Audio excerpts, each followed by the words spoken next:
I was lying in intensive care, tubes in my arms when my phone rang with the call that changed everything. The bank manager's voice was shaking. What he told me made my heart monitor scream. My name is Patricia Henderson, and I'm 72 years old. I've lived in Seattle my whole life, raised 2 children, built a beautiful home, and saved every penny for 50 years. Right now, I want to know, where are you watching this from? Drop your city in the comments because what happened to me could happen to anyone, anywhere. It started 3 weeks ago on a Tuesday morning. I was having coffee when the chest pains hit. Sharp, crushing pain that dropped me to my knees. My daughter Sandra found me collapsed in the kitchen. The ambulance came screaming down our quiet street while neighbors gathered on their porches. The hospital admitted me straight to intensive care. Heart attack, a serious one. The doctors said I'd been minutes away from death. For 5 days, I drifted in and out of consciousness, surrounded by beeping machines and worried faces. Sandra and my son Michael took turns sitting beside my bed, holding my hand, telling me everything would be fine. I believed them. God help me. I believed every word. By day 6, I was stable but weak. The doctors wanted to keep me another week for observation. My children insisted on staying close, helping with everything. Sandra brought my mail. Michael handled my bills. They were so attentive, so caring. Everyone said how lucky I was to have such devoted children. On day 7, my phone rang at 2 in the afternoon. The nurse handed it to me, and I heard a voice I'd known for 23 years. Mrs. Henderson, this is Thomas Harrison from First National Bank. I need to speak with you urgently about your accounts. My heart rate jumped. The monitors beeped faster. What's wrong? I managed to whisper. Ma'am, we received a request this morning to change the mailing address on all your accounts. The new address is in Spokane. We also received transfer authorizations for your savings accounts, all of them. The total amount is $1.6 million. The room started spinning. I didn't authorize anything, I said, my voice cracking. I know, ma'am. That's why I'm calling. The signatures looked off to me. I've processed your transactions for over 2 decades. I know your signature. These didn't match. But Mrs. Henderson... He paused, and I heard him take a deep breath. The request came with your daughter's contact information. She listed herself as your power of attorney. My blood turned to ice. I never gave her power of attorney, I whispered. I thought as much. Mrs. Henderson, I'm obligated to process this request by Friday, unless you come in personally to stop it. Can you do that? I looked at the IV in my arm, the monitors, the tubes. I'm in intensive care.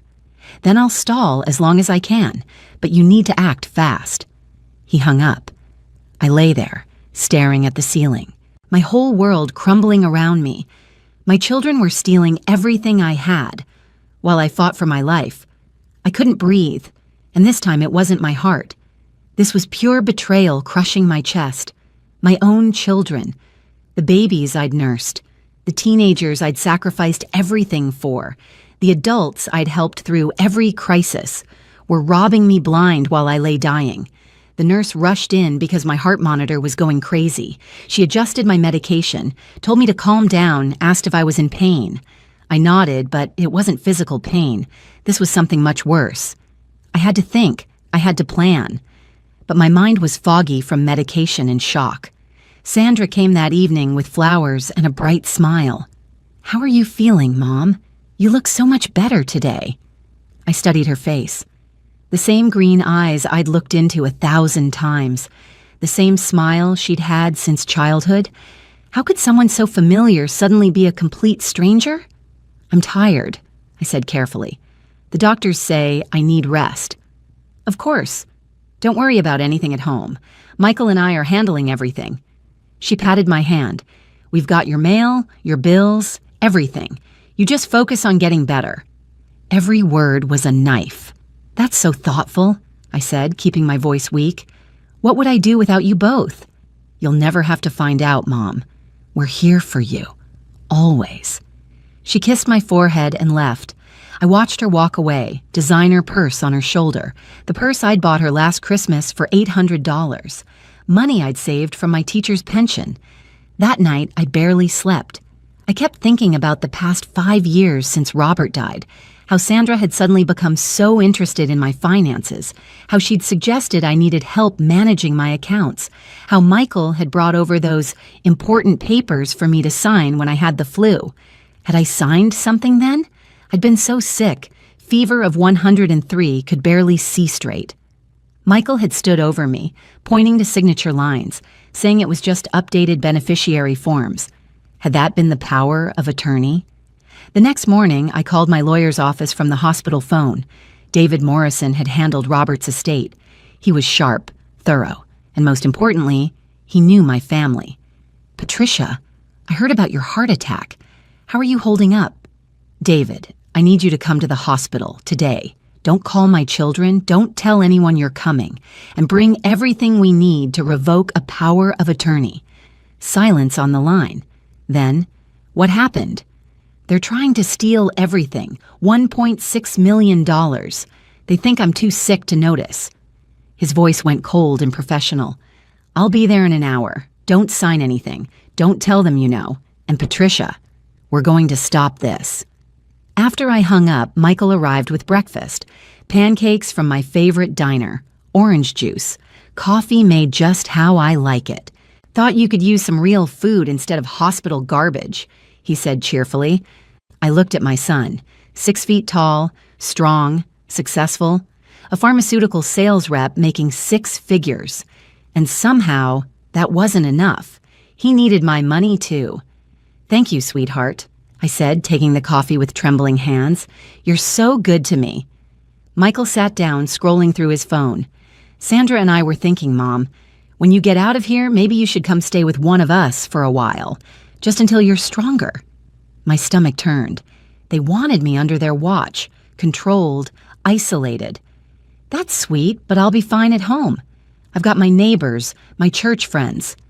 "Mom, you collapsed alone. What if it happens again?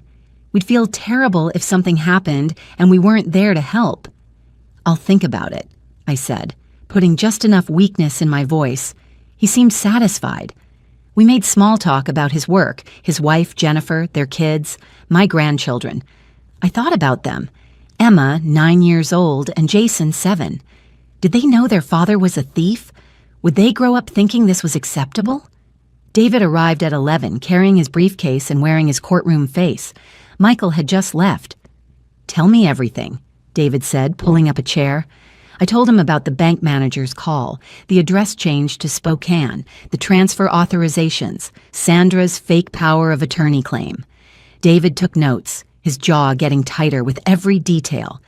"Do you remember signing any power of attorney documents?" "No, but Michael brought papers when I had the flu last winter. February, I think. He said they were beneficiary updates." "Did you read them?" I tried. I couldn't see clearly. Fever, medication. He kept saying it was routine, that I needed to update everything after Robert died. My voice broke. "I trusted him, David. He's my son." David's expression softened for just a moment. "I know. But right now, we need to focus on protecting your assets. First, we revoke any power of attorney, legitimate or forged. Second, we go to the bank tomorrow and stop these transfers. Third, we document everything for potential criminal charges." "Criminal charges against my own children?" "Patricia, they're committing bank fraud and elder abuse. If that power of attorney is forged, it's also forgery and identity theft. This isn't a family squabble. This is serious crime." I closed my eyes. My children, criminals. What do we do? "Tonight, you rest. Tomorrow, we need to get you released from the hospital. Doctor's approval or against medical advice, your choice. Then we walk into First National Bank and we shut this down. I'll contact Mr. Harrison and let him know we're coming. They'll know I found out." "Yes, and that's when things will get ugly. Are you prepared for that?" I thought about Sandra's smile, Michael's pancakes, 50 years of birthday parties and Christmas mornings and family, dinners. Then I thought about them forging documents, lying to banks, planning to take everything while I fought for my life. "I'm prepared," I said. "I want my lawyer present when I confront them. I want everything documented. And David, I want them to know exactly what they've done." He nodded. "I'll arrange everything. Try to rest. Tomorrow's going to be a long day." That night, Sandra called to check on me. Her voice was honey sweet, full of concern. I played along, weak and grateful. I hung up with Sandra and stared at the phone in my hand. How many times had I talked to my daughter without knowing she was plotting against me? How many concerned phone calls were really just checking to see if I was still too sick to notice what they were doing? The nurse came in for evening rounds. "How's your pain level, Mrs. Henderson?" "About a 7, I lied. The physical pain was manageable. The emotional pain was off every chart. "I can increase your medication." "No, thank you. I need to stay clear-headed." She gave me a concerned look, but nodded and left. I couldn't afford to be drugged up. Tomorrow I needed to be sharp, strong, and ready to fight. I barely slept. Every time I closed my eyes, I saw memories. Sandra at 5 years old crying because she fell off her bike. Me cleaning her scraped knee, kissing it better. Michael at 12, nervous before his first middle school dance. Me straightening his tie, telling him he looked handsome. Their graduations, their weddings, the births of my grandchildren. Where had it gone wrong? Morning came too slowly and too fast. Dr. Patel arrived at 7 for rounds.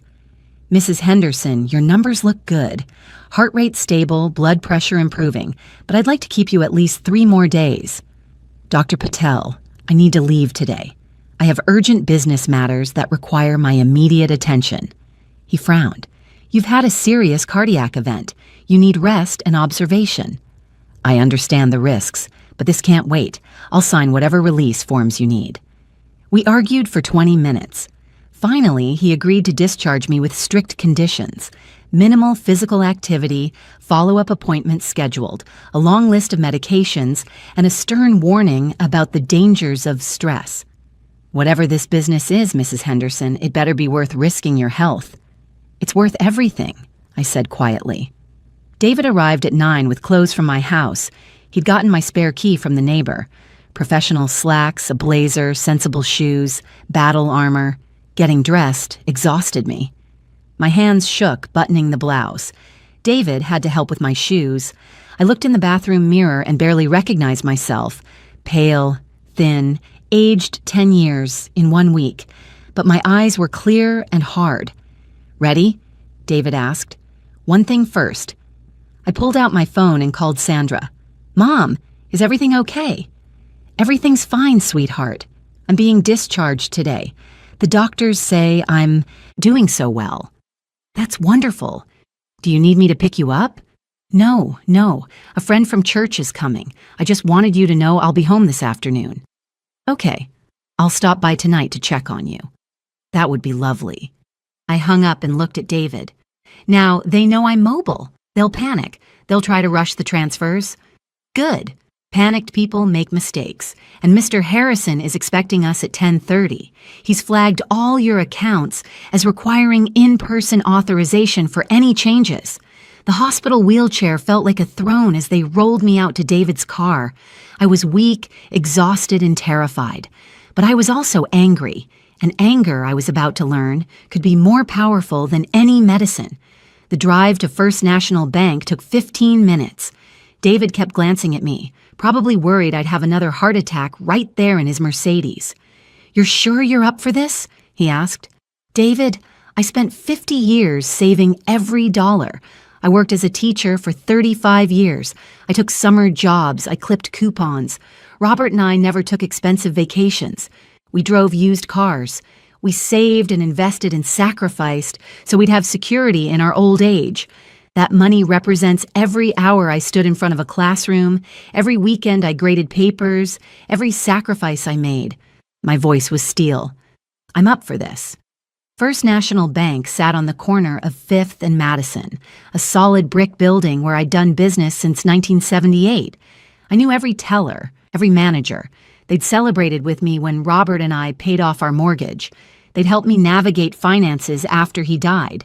Mr. Harrison met us in the lobby.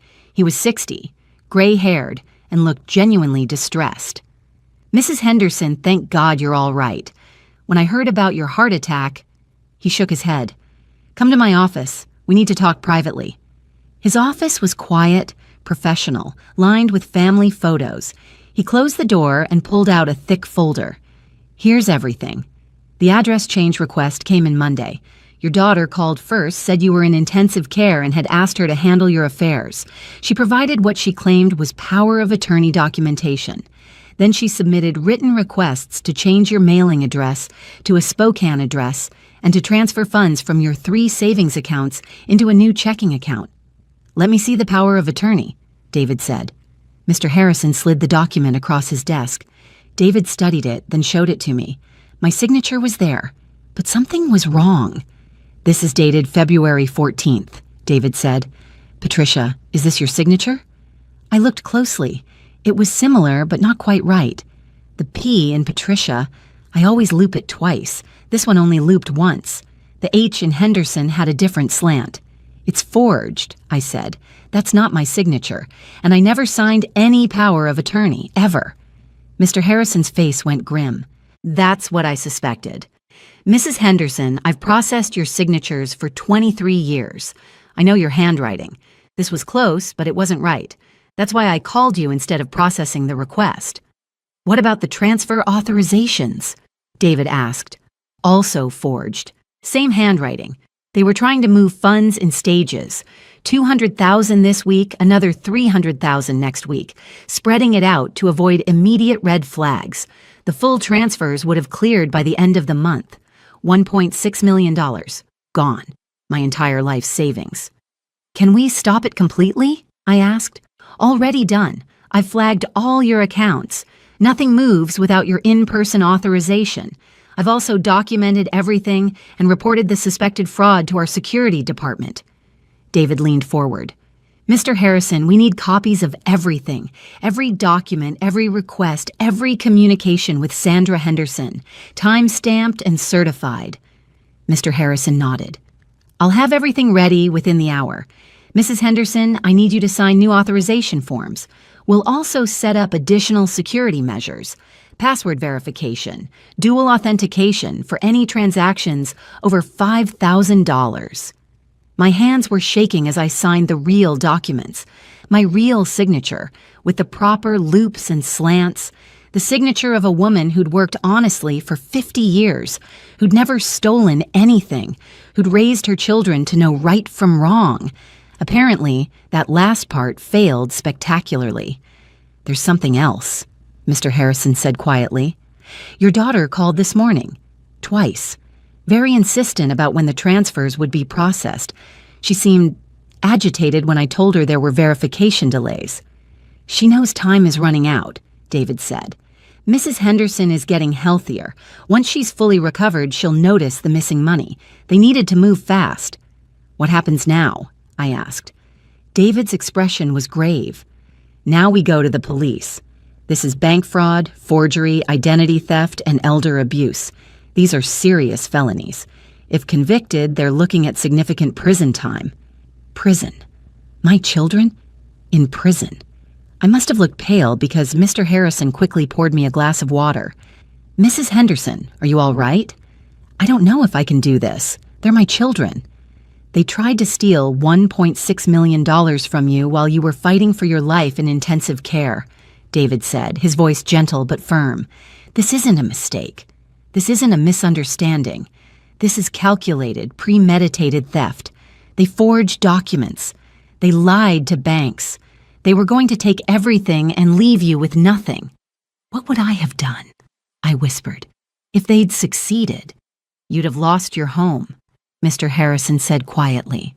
"Your savings, your security, your independence. At 72, after a major heart attack, you'd have been financially devastated. You'd probably have ended up dependent on them, which might have been part of their plan."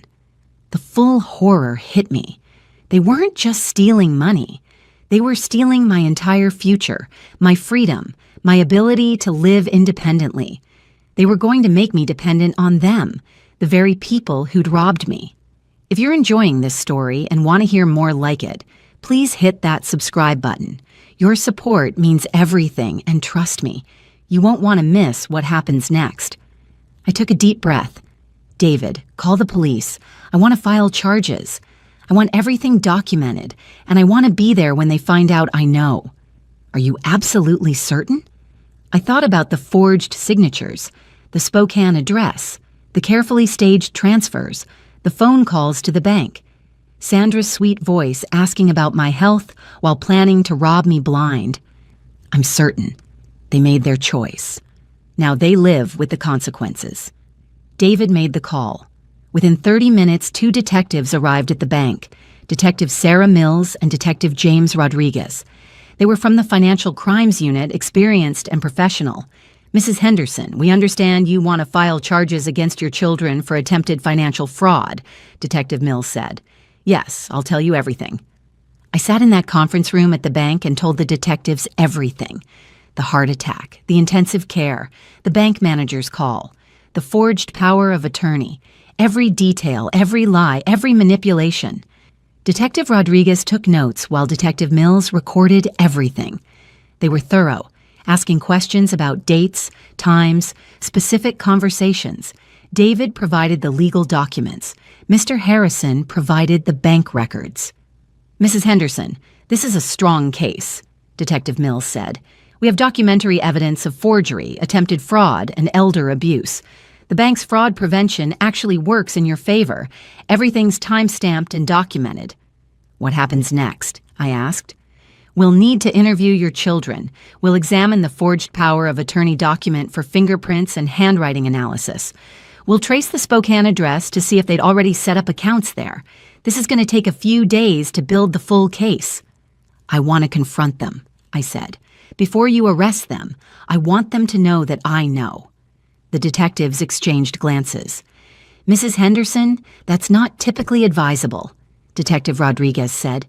Confrontations can be unpredictable, sometimes dangerous. They're not violent, they're just greedy, and I need to look them in the eyes when they realize their plan failed. David spoke up. What if we arrange a controlled confrontation? Here at the bank, with Mr. Harrison present, the detectives nearby, everything recorded. Detective Mills considered this. It could work. Sometimes direct confrontation leads to confessions. If they think they're caught, they might admit everything. That would strengthen our case significantly. Set it up, I said. Call them.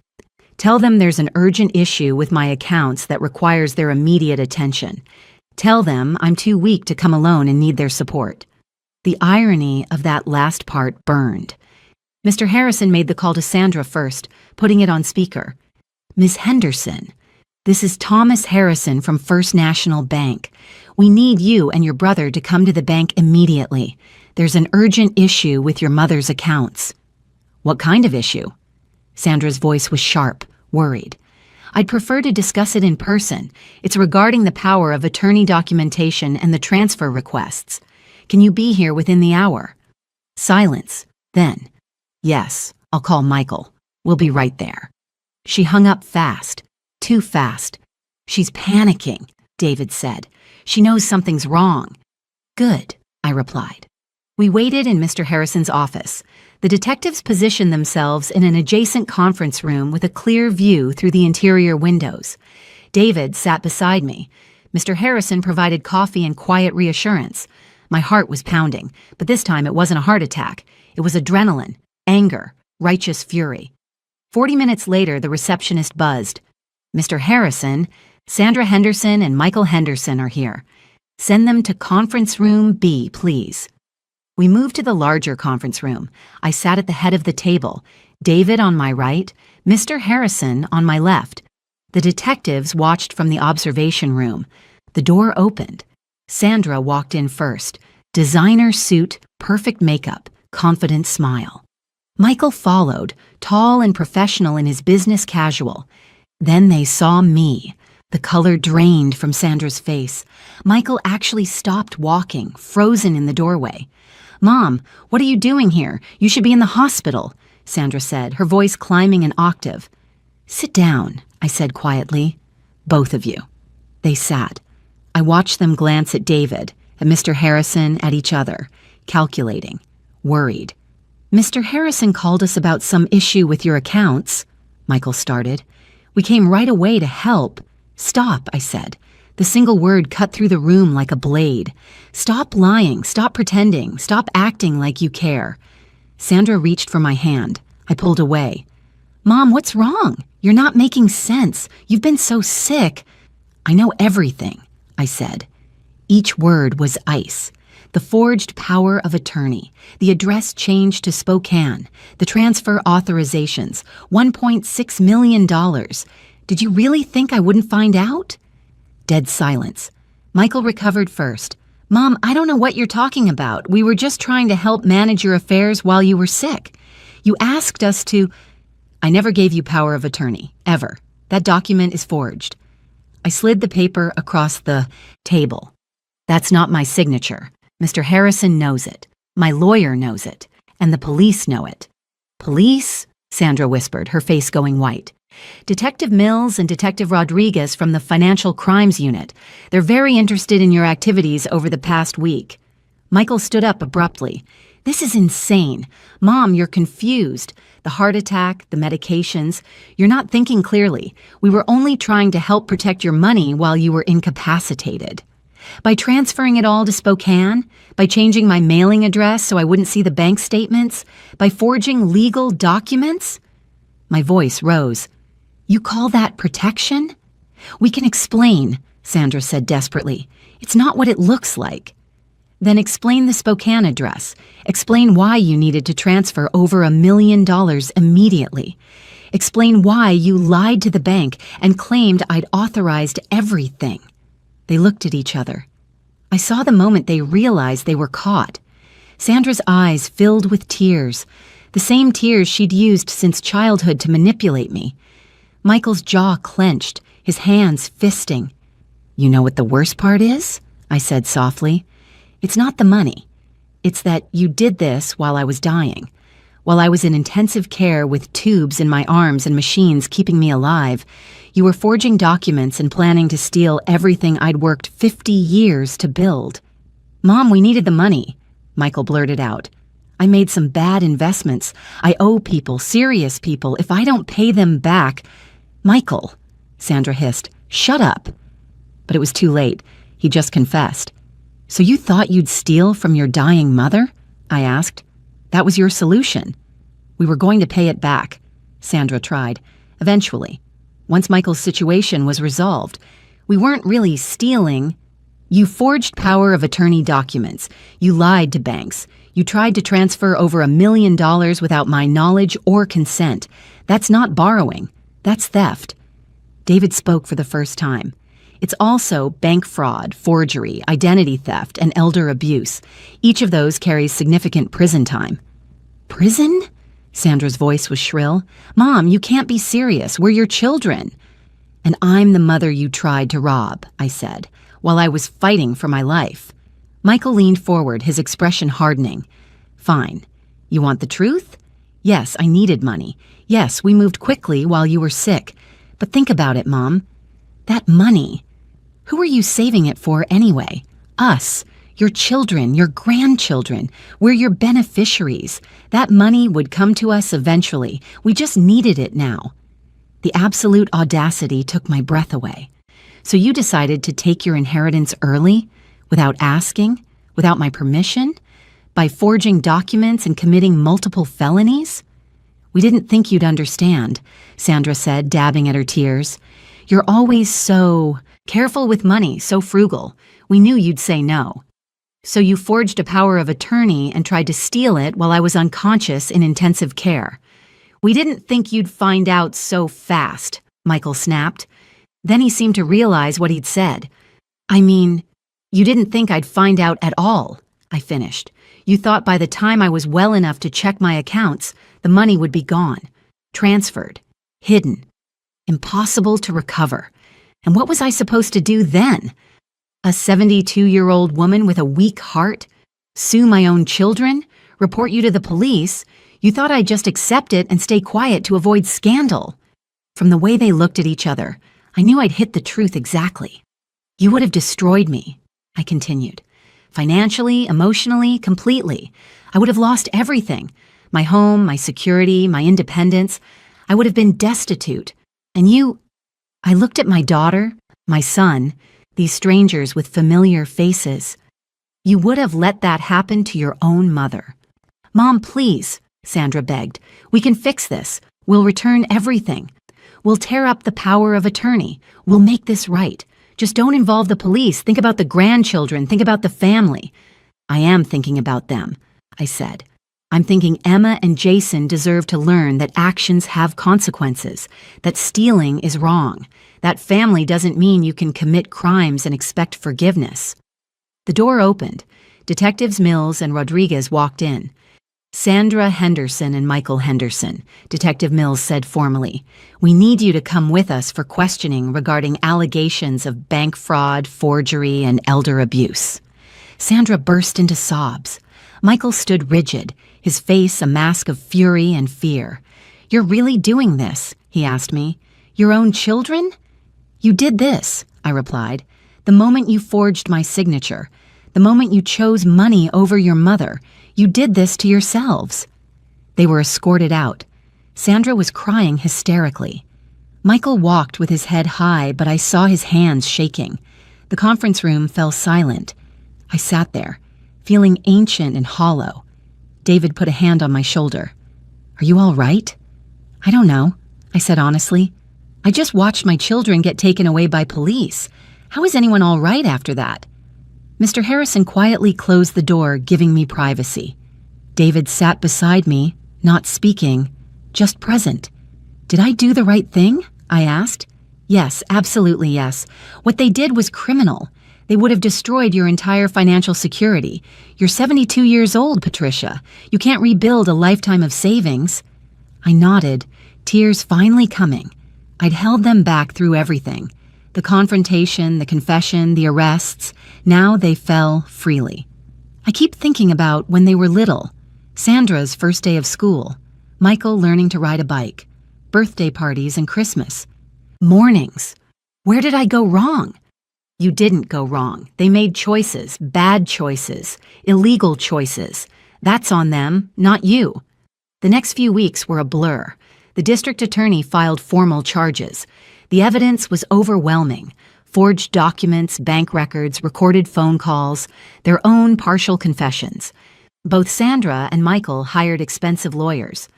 Michael's debt situation came to light during the investigation.